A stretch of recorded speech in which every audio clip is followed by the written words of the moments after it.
ice cream shops, fried chicken restaurants, Mexican places, gyms. These are all places you shop around to find your favorite. You'll notice what I didn't list. Churches. See, that's how you do a cold open that makes sense with the topic for the day, Benjamin. Welcome to Cross Checking. I'm Josh Laborious. I'm one of your hosts. And I promise next week we will probably have an introduction, sound, effect, music thing. That's a bold promise. Well, I have a tab open right now for it. Okay. I'm working on it. I'll believe it when I see it. I'm Pastor Ben Olschlager, the other half of Cross Checking here. We are your favorite Lutheran hockey podcast. That's not really about hockey. That's not really about hockey. Yeah. We just happen to also be hockey fans. And I'm wearing my Minnesota Wild polo today, so not planned. I did look into getting hockey jerseys with the podcast show logo embroidered on them. Not too bad. We'll talk later. Maybe we'll make them available to listeners. Yeah. That'd be fun. So today we are continuing our conversation from last week, where we started talking about what to do as a part of a church in transition. And we had started that episode with the thought process of, we're going to talk about all sorts of different transitions here. And we really only got through one, because surprise, surprise, pastors like to talk. Well, we got through a very broad one, though. It's when your church is going through a major ministry transition. We did. Which covers a fair bit. Yes. But this week we're going to talk about what happens when you go through a major transition. That could be your local congregation is closing. That could be you are moving, but for some reason you need to find a new church. So what does that look like? This is something that Josh and I have each done a couple of times in life. Moving to college, last year seminary, you kind of get some free reign to go figure out where you want to attend. And my fieldwork congregation in St. Louis ended up being one of the closest churches to the seminary anyway, so we just kept going there.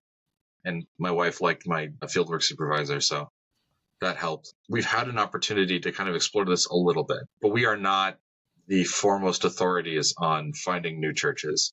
Yeah, in case you guys were unaware, pastors in the Lutheran Church don't really get to pick where you go to. Well, and even when I was growing up, my dad was a church worker, so you know what church we went to?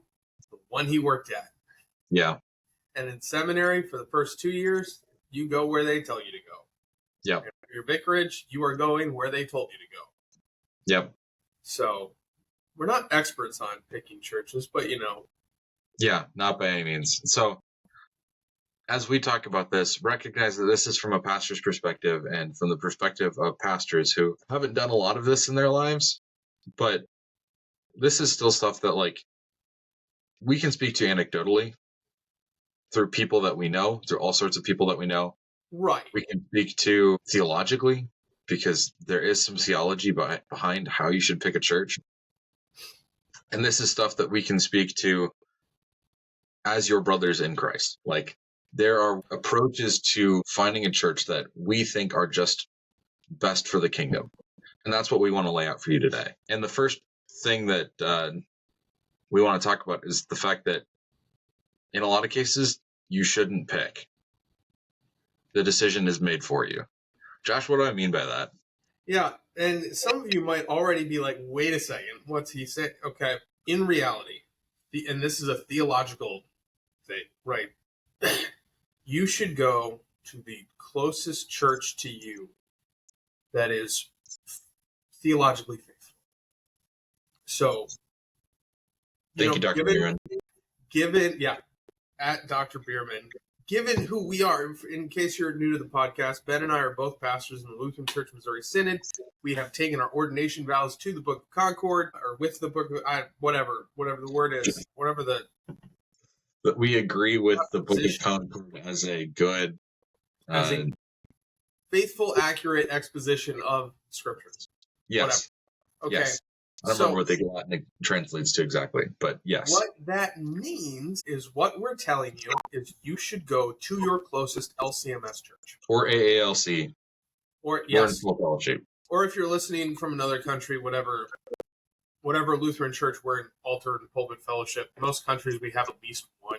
There are some countries where we don't, but you know what? No one asks me what I think in that regard. So, and you might say, well, wait, but, and all the reasons you might go to a non-Lutheran church, all the reasons you might travel to go to a different Lutheran church, you might have them lined up, and you're like, I'm going to comment under this podcast. I'm going to, tell these guys what's up. And you're free to do that. We love comments. We don't get many, but we love them. If you throw them on there, I think we like to argue a lot, so that's just beware. Yeah, we try to avoid comment section arguments though, because no one ever wins those. Fair. It's fair. And we do want to acknowledge there are some exceptions to this. And I'm throwing Ben here a curveball because I phrased it one way when we were talking before the podcast, and I'm going to phrase it another way right now. Mm-hmm. The exception that you say, you go to the closest church that's faithful to you, and I'm going to shift that slightly, that is going to disciple you faithfully. And it's going to disciple your family faithfully. And what do I mean by that? Well, say you have young kids, and you say, well, I'd rather go to a church that has Sunday school, that has other young kids, so my kids can have kind of a peer group in the congregation. Because for their long-term discipleship, it is important for them to have some of those peer relationships as they grow up in the church. Right? I'm the first person who's going to say you need those kinds of relationships to grow as a disciple. And if that's your logic, and you're like, we're going to a church that's going to have these things in place for the discipleship of our family, I would say that is a theologically faithful reason to go further abroad. Now, would I say that faithful theological proclamation is more important than those? Yes, but barely. Because here's the thing. If you are being discipled, but you're being discipled with the wrong stuff, it's not, in the long run, it's going to cause more problems than it solves. So I would say you go to you find your closest LCMS church that can disciple you and your family faithfully. That's kind of what I would say. I don't know how to mute the phone. Otherwise, I would do it. Tell Jack is new to his office. I'll ask the office manager later today how to shut my phone up. Yeah. So I would. What other exceptions would there be, Ben? Or different exceptions? Well, I'll touch on that one quick. I would also point out, I don't know if any of our current listeners are parishioners of some of our friends who got called to more rural locales than where Josh and I have been serving as pastor since seminary, which Josh, even though he's at a second church, you've been in a pretty solidly suburban and built out context. Yes. Like, you're not in a cornfield. No. Yeah. I'm within a couple miles of cornfields, but like we are on the edge of the Detroit suburbs. There are new housing developments going up all over the place. Yeah. I live in a new housing development. I'm a stone's throw away from Houston. So we are in, Ben's right. We are in the city. So like some of this optionality is privilege of living in an area where there are lots of churches. Within, I think, 15 minutes drive of this congregation here in Lake Orion, Michigan, there are at least 4, maybe 5, definitely 5 other LCMS congregations. Almost forgot about one that's like right on the edge of our circuit. And within that, you kind of are a little bit spoiled for choice. If you live in the cornfields of Illinois or Iowa, you may not necessarily have that ability to travel to somewhere where like the ability to find a peer group for your kids is there, or where they have all of the resources you're looking for are.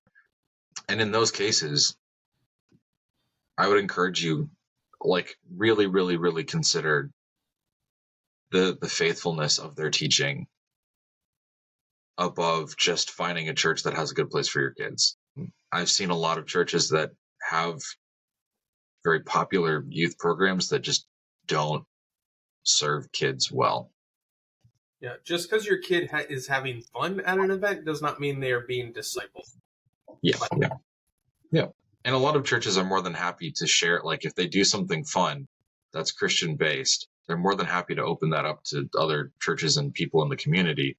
So that can be a place where you go and hang out and meet Christian neighbors, but it doesn't necessarily have to be the place where you bring your family to worship.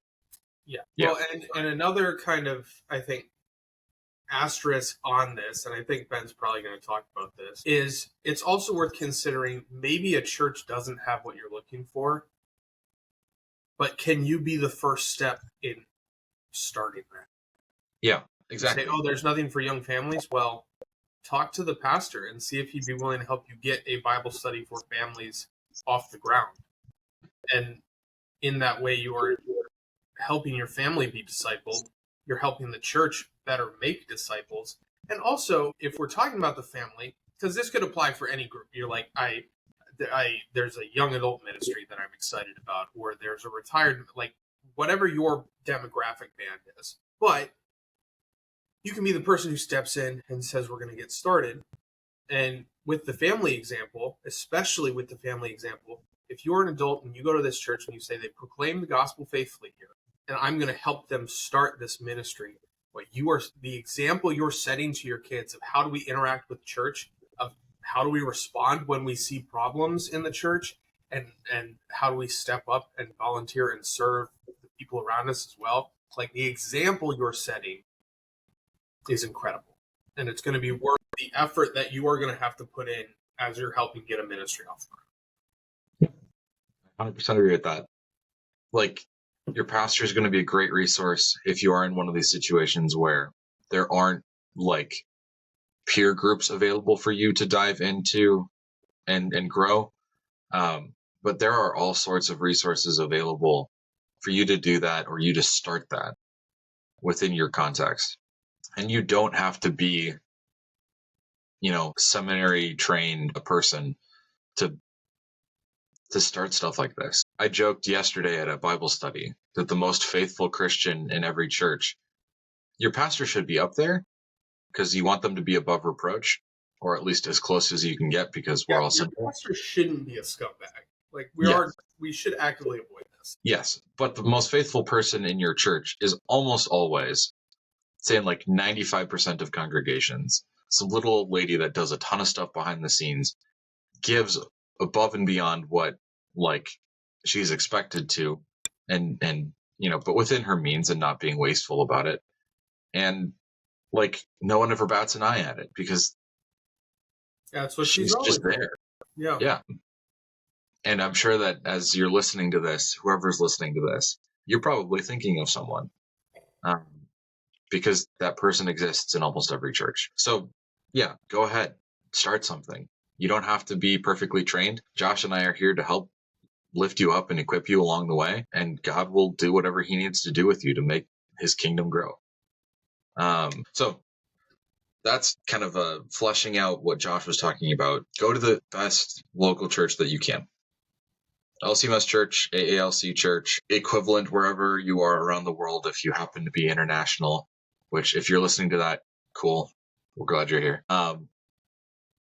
But then, like, make sure that they are teaching good theology. I will give one other secondary caveat to this, and this is a rarer one, but I do want to throw this one out there as an asterisk on go to your local faithful church. If your local faithful church is not acting like a local faithful church, if they're not actually that faithful, yes, they have the right answers, but they don't apply them. Yeah, then it is okay to look beyond the local faith, or the local quote unquote faithful. I'm doing air quotes for anyone that's listening to the podcast.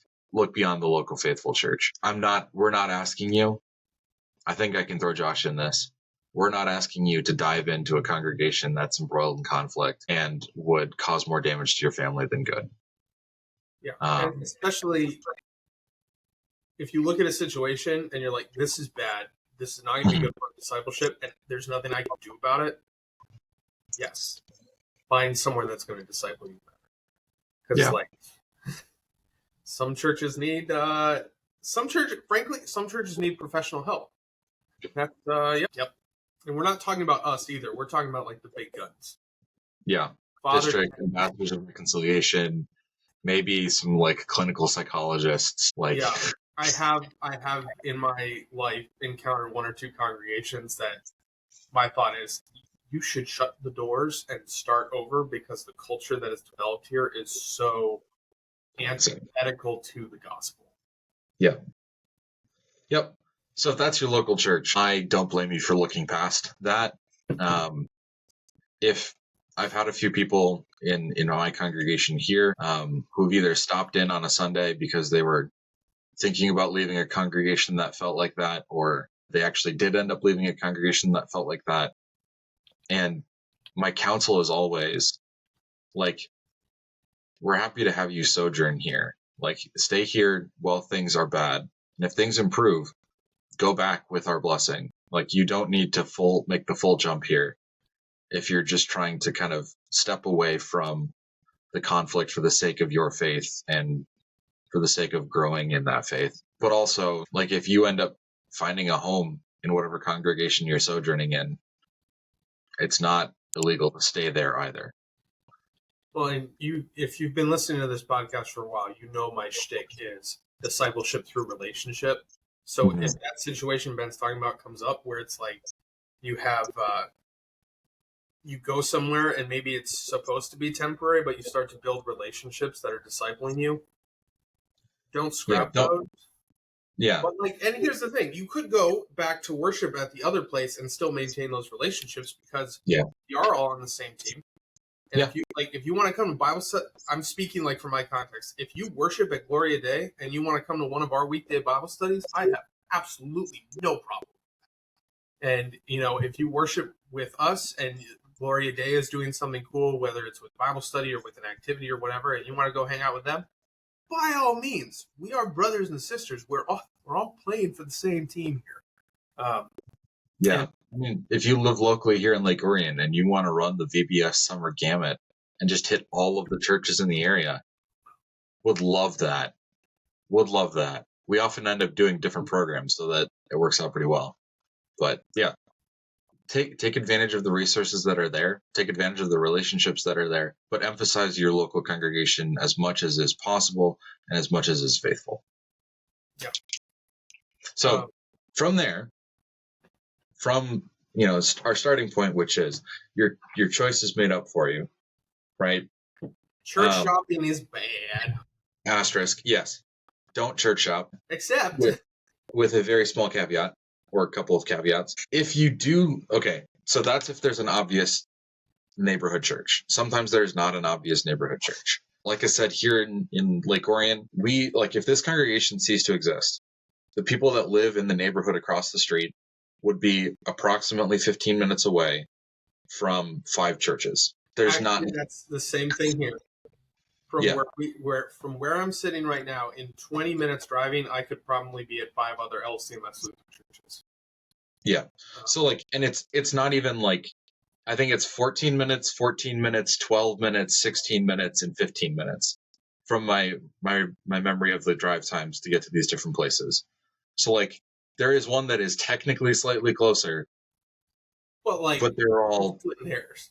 Yeah, and exactly. The same is true on the other end. If you're kind of far out and all of them are 30 minutes away or 40 minutes away. It's these same rules that we're about to talk to apply. Yeah. So what do you do in that case when there isn't a neighborhood church? How do you pick a church then? And I think, to me, the easiest answer is what Josh kind of started with the neighborhood church as the first small exception. Look for the church that best disciples you and your family. That doesn't necessarily mean it's going to be the church that, if you have kids, that has a huge youth group, because there might be a church that better faithfully disciples each other across the age ranges. These churches are rare, but they do exist, that disciples each other well across age ranges, and it might be the one that's 2 minutes further away. And that's okay. But I think that's a good starting place. Figure out what your family's needs are.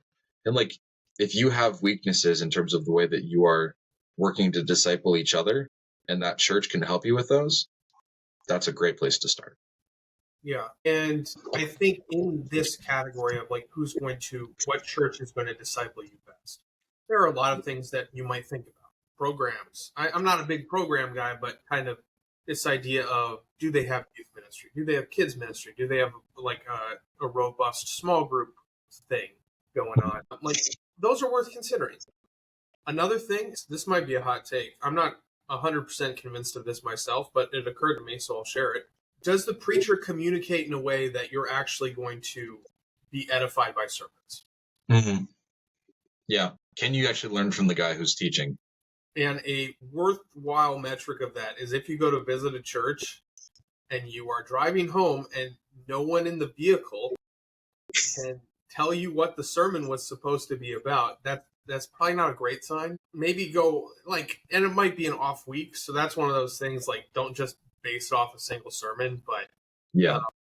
And that's if the preacher communicates in a way that just doesn't, you're just not connecting at all. Mm-hmm.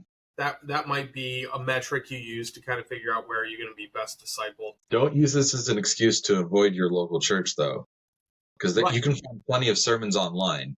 If you need help finding teaching, you can find those online. Yeah, if you're picking between multiple good options, these are things that can help you figure out which of them you're going to commit to.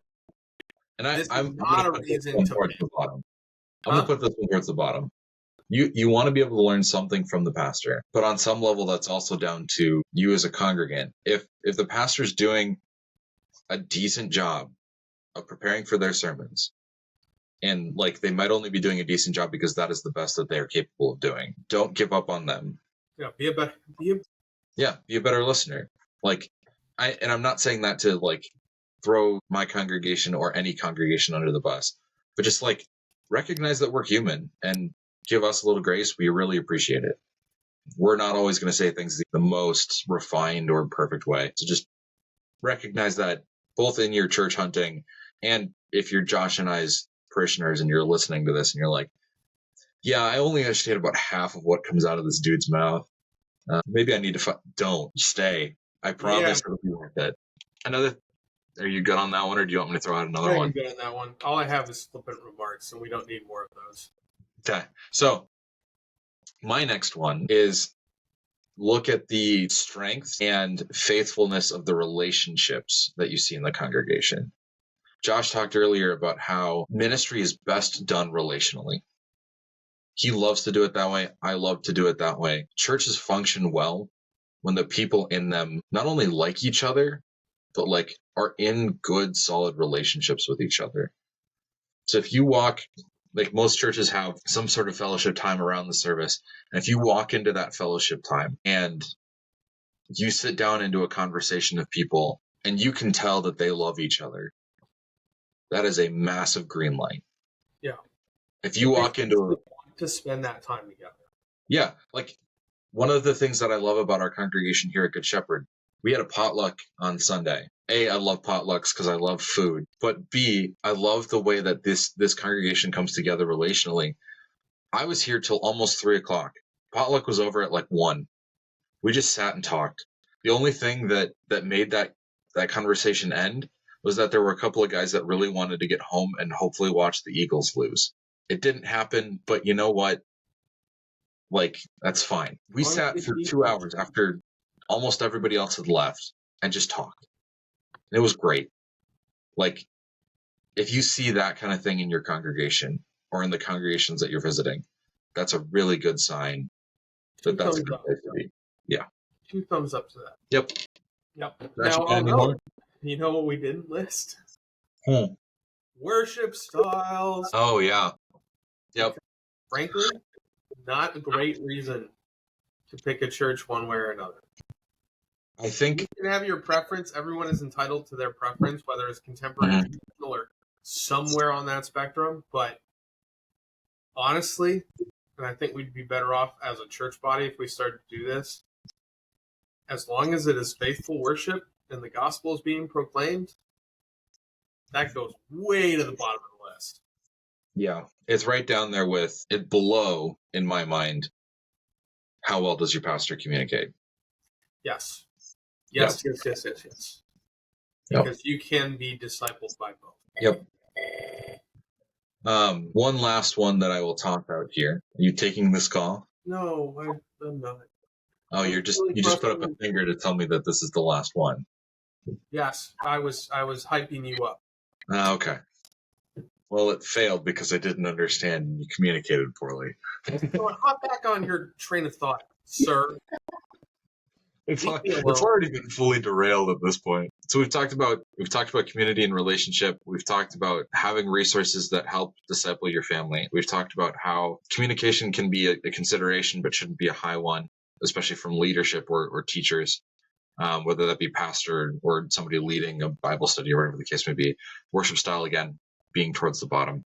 But the last one that I will throw out here, and I think this can apply to those bottom two a little bit. Does it feel like the church tries to do things well? Because, like, if the attitude in the congregation is I want to use a phrase that I'm not sure is entirely kid friendly. If we're going to give this a half-hearted try. There we go. Um, You're right. That other one was not even kind of kid friendly. What do you mean? If you want to give a half-hearted try in the way that you're running your worship service or leading a Bible study or preaching or doing your music, like, no.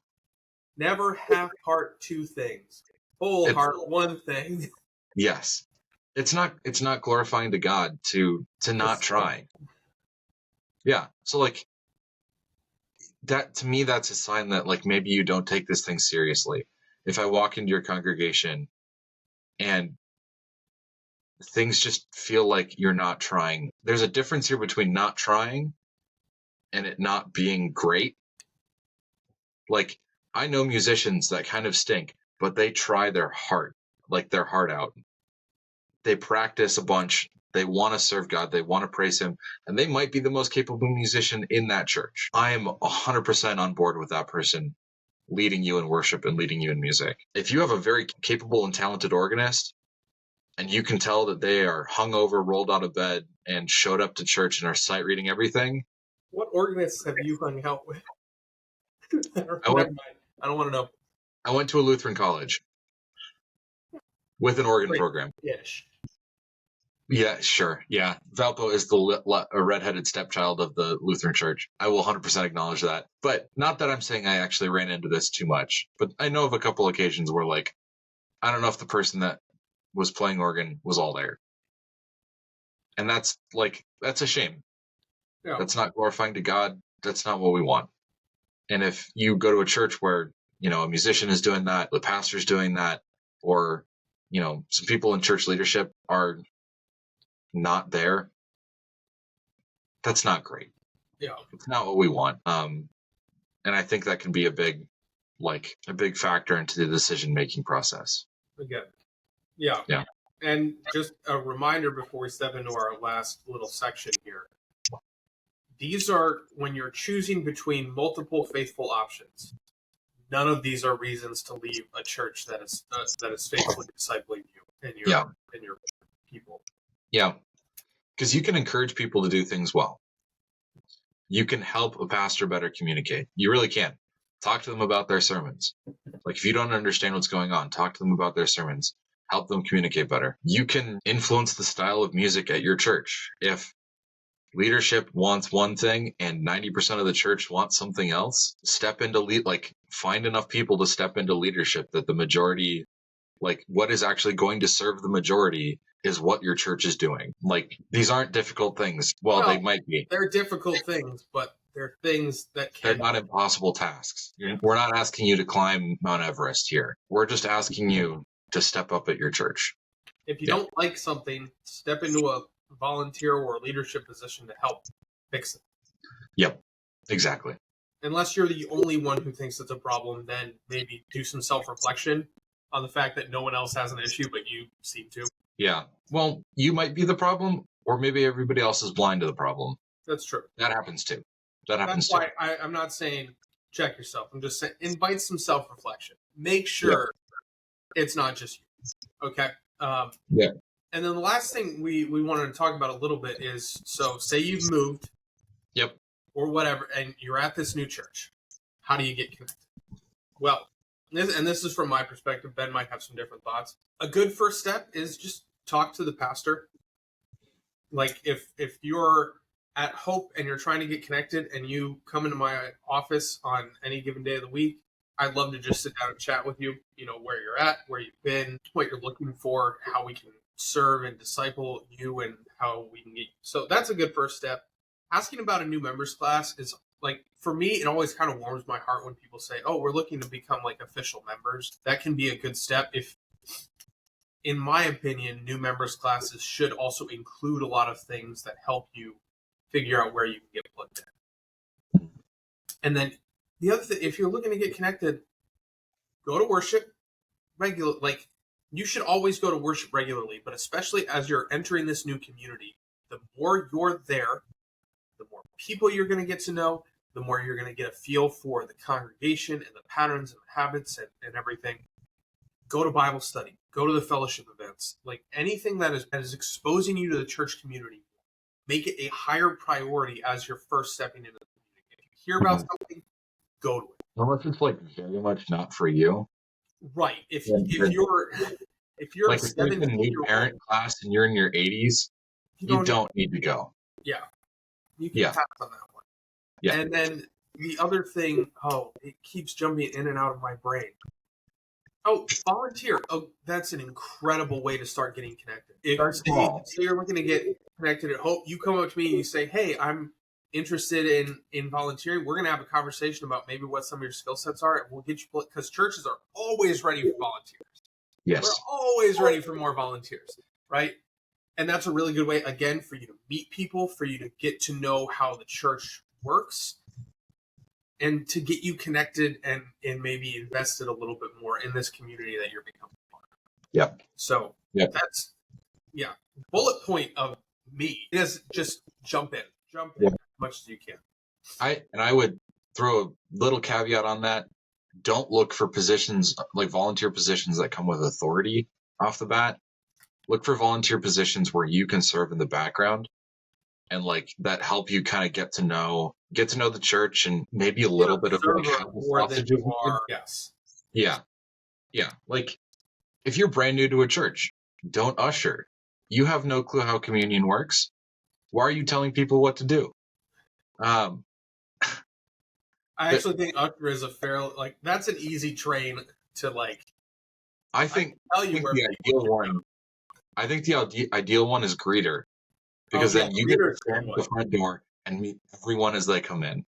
Oh yeah, and that's super easy. All you have to do is smile for 20 minutes. Exactly. Greeting is a great place to start. Serving, like helping clean up after coffee hour or whatever your church calls it, is a great place to start. You get to meet some of the kind of background volunteers in the church, and they often know a lot. That's a good place to be.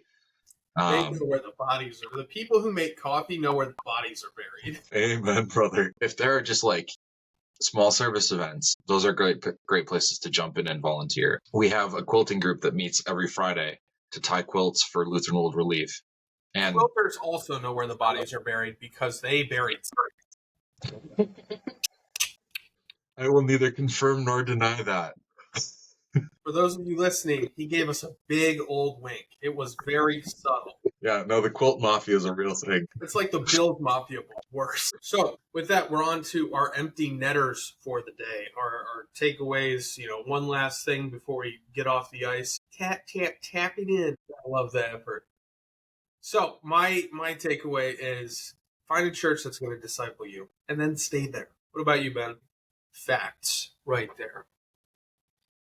This has been season 7, episode 3 of Cross-Checking. We hope that it has been a blessing to you and that it's been discipling and edifying and everything else. If you have comments, questions, concern, go ahead and leave a comment below and subscribe to the podcast on Spotify, iTunes, whatever you're listening on. We're on all the major ones and YouTube. And go to church this Sunday. We look forward to seeing you there if you're in our next to the woods. So, with all that being said, brothers and sisters, go in peace. Serve the Lord.